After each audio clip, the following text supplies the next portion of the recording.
श्री नरेश महास के लिए। माननीय अध्यक्ष महोदय, आज ऐतिहासिक सदन में नारी शक्ति वंदन विधेयक पर चर्चा के लिए खड़ा होना मेरे लिए केवल एक संसदीय कर्तव्य नहीं बल्कि एक परम गौरव का क्षण है। ये विधेयक केवल एक विधायी प्रक्रिया नहीं है, अपितु ये भारत की लोकतांत्रिक यात्रा को पूर्णता की ओर ले जाने वाला एक महायज्ञ है। मैं इस नारी शक्ति वंदन अधिनियम के पक्ष में अपनी पार्टी शिवसेना और हमारे नेता महाराष्ट्र के यशस्वी उप मुख्यमंत्री श्री एकनाथ जी शिंदे उनकी ओर से पूर्ण और विशेष समर्थन दर्ज कराने के लिए यहाँ खड़ा हूं। इस पावन अवसर पर मुझे यह पंक्तियां स्मरण हो रही है। शक्ति का पर्याय है नारी, सृष्टि का आधार है नारी, कोमल हृदय वज्रसा संकल्प, हर मुश्किल का सार है नारी। आज का दिन भारत के संसदीय इतिहास में स्वर्ण अक्षरों में लिखा जाएगा, क्योंकि आज हम उस आधी आबादी को उसका पूरा अधिकार देने जा रहे हैं जिसे दशकों तक केवल वोट बैंक समझा गया। मैं इस ऐतिहासिक कानून को लाने के लिए हमारे यशस्वी प्रधानमंत्री श्री नरेंद्र मोदी जी का अभिनंदन करता हूं। हमारे नेता एकनाथ शिंदे जी ने 2 दिन पहले ही पत्र देकर माननीय पंतप्रधान नरेंद्र मोदी जी का अभिनंदन करके समर्थन जाहिर किया है। उन्होंने कहा है, शिवसेना एनडीए के एक प्रतिबद्ध घटक दल के रूप में इस सुधार को अपना पूर्ण एवं अटूट समर्थन प्रदान करता हूं। राष्ट्र निर्माण के आपके निरंतर प्रयासों के लिए एक बार पुनः हृदय से अभिनंदन। अध्यक्ष महोदय, भारत का इतिहास गवाह है कि यह स्त्री केवल सृजन की जननी ही नहीं बल्कि राष्ट्र निर्माण की मुख्य शिल्पी रही है। हम उस संस्कृति के उत्तराधिकारी हैं जहां ज्ञान की अधिष्ठात्री सरस्वती है और शौर्य की प्रतीक मां दुर्गा है। गार्गी और मैत्रेयी की विद्वत्ता से लेकर अहिल्याबाई होलकर के न्यायपूर्ण शासन तक, राजमाता जिजाऊ के संस्कारों से लेकर झांसी की रानी लक्ष्मीबाई की पराक्रम तक और सावित्रीबाई फुले द्वारा जलाई गई ज्ञान की ज्योति तक, भारत की नारी ने हर कालखंड में स्वयं को सिद्ध किया है। आधुनिक युग में भी टेसी थॉमस जैसी वैज्ञानिकों, लता मंगेशकर, आशा भोसले जैसी कला साधिकाओं और मेरी कॉम और पीवी सिंधु जैसे खिलाड़ियों ने विश्व पटल पर भारत का मस्तक ऊंचा किया है।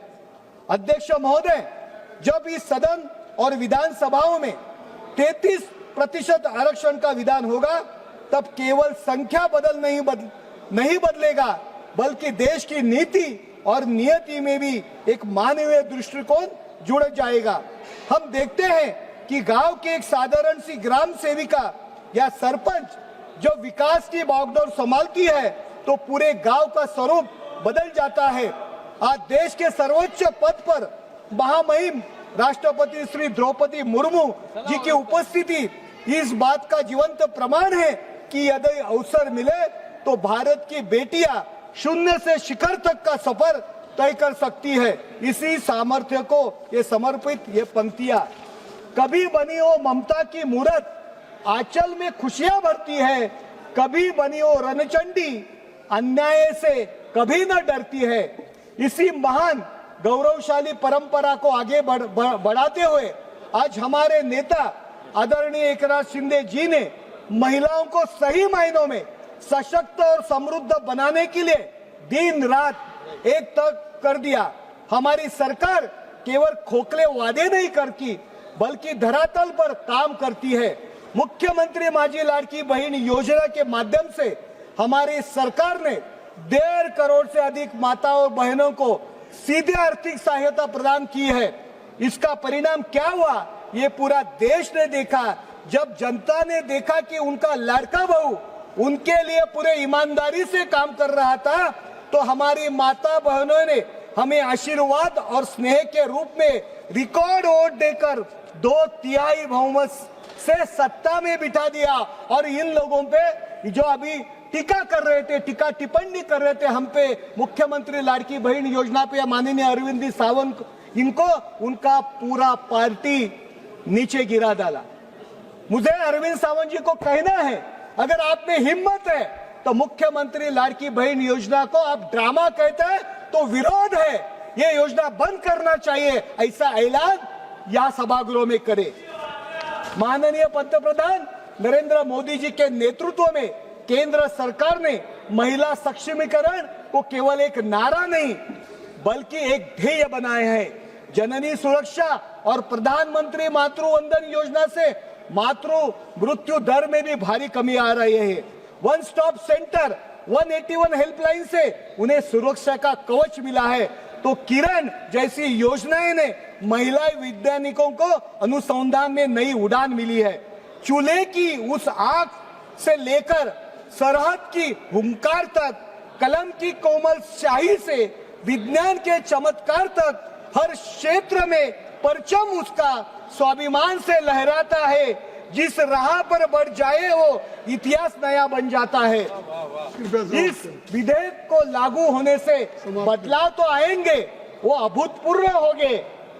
आज इस विधेयक के माध्यम से संविधान के निर्माता भारत रत्न डॉक्टर बाबा साहेब अम्बेडकर जी का सपना साकार हुआ है। बाबा साहब ने संविधान के अनुच्छेद 14 और 15 में महिलाओं को जो समानता देने का लक्ष्य रखा था, आज वो धरातल पर उतर रहा है। इस कानून के द्वारा संविधान के अनुच्छेद 239AA, 330A और 332A में संशोधन करके महिलाओं को लोकसभा और विधानसभा में 33% का आरक्षण देने का ऐतिहासिक प्रावधान किया है।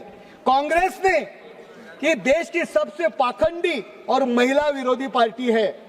1996 में 5 मिनट जब पहली बार महिला आरक्षण का विधेयक संसद में आया, तब कर्नाटक के पूर्व मुख्यमंत्री और तब के प्रधानमंत्री HD देवेगौड़ा जी के नेतृत्व था। जानते हैं उस सरकार का क्या हुआ? इसी सत्ता की भूखी कांग्रेस पार्टी ने उस सरकार को गिराने का पाप किया था ताकि महिलाओं का आरक्षण न मिल सके। ऐसे बहुत से उदाहरण है। 1985 का शाहबानो केस तो कांग्रेस के तुष्टीकरण और महिला विरोधी चरित्र का सबसे बड़ा प्रमाण है। एक 73 साल की बुजुर्ग मुस्लिम महिला जो अपने पति से गुजारा भत्ता मांग रही थी, सुप्रीम कोर्ट ने उसके पक्ष में ऐतिहासिक फैसला दिया, लेकिन राजीव गांधी के सरकार ने कट्टरपंथियों के दबाव में आकर 1986 में कानून बदलकर उस सुप्रीम कोर्ट के फैसले को पलट दिया और एक असहाय महिला को उसके हाल पर छोड़ दिया। कांग्रेस ने 60 सालों तक उस सामाजिक समानता को रोका। आज मोदी सरकार ने उस सामाजिक और राजनीतिक समानता के अधूरे काम पूरा कर रही है। 2014 के बाद उस देश के एक अभूतपूर्व बदलाव आया है। शेवटी मला एवढंच सांगायचं आहे की नारी शक्तीचा सन्मान करणं ही केवळ आपली नैतिक जबाबदारी नाही, तर एक विकसित राष्ट्राचा अनिवार्य लक्षण आहे। जेव्हा आपण महिलांना आरक्षणाद्वारे सन्मान देतो, तेव्हा आपण केवळ एका व्यक्तीला पद देत नाही, तर आपण संपूर्ण पिढीला आणि समाजाला एक नवीन दिशा देत असतो। 2 मिनिट मॅडम। नारी शक्तीचे समर्थन करताना आपण हे विसरता कामा नये की ज्या हाताने पाळणा हलवला तेच आज देशाच्या सीमा सुरक्षित राखत आहेत आणि तेच हात आज सर्वोच्च सभागृहात कायद्याची निर्मिती करणार आहेत। हे विधेयक अदृश्य हातांना दृश्य ताकद देण्याचं काम करत आहेत। मी या सभागृहातील सर्व सन्माननीय सदस्यांना विनंती करतो, पक्षाचे जोडे बाजूला ठेवून ऐतिहासिक विधेयकाला एकमताने पाठिंबा द्या, कारण हे विधेयक एका पक्षाचे नसून पक्षाचे जो देशाच्या मातृभूमीचे आहे। आपल्या समर्थनामुळे जगाला हा संदेश जाईल, भारत आपल्या मुलीच्या पंखांना आकाश देण्याकरता सज्ज आहे। तिच्या अस्तित्वातच आहे तेजोमय प्रकाश, तिच्या जिद्दी पुढे झुकते सारे आकाश, तिचे पाऊल पडते जिथे तिथे मंगल होईल। नारी शक्तीच्या तेजाने हा भारत उजळून निघेल. मी आमचा पक्ष शिवसेना आणि मुख्य नेते एकनाथ शिंदे यांच्या वतीने या विधेयकाला संपूर्णपणे पाठिंबा देत आहे. जय हिंद, जय महाराष्ट्र, वंदे मातरम, भारत माता की जय. माननीय सदस्य श्रीमती संभवी जी.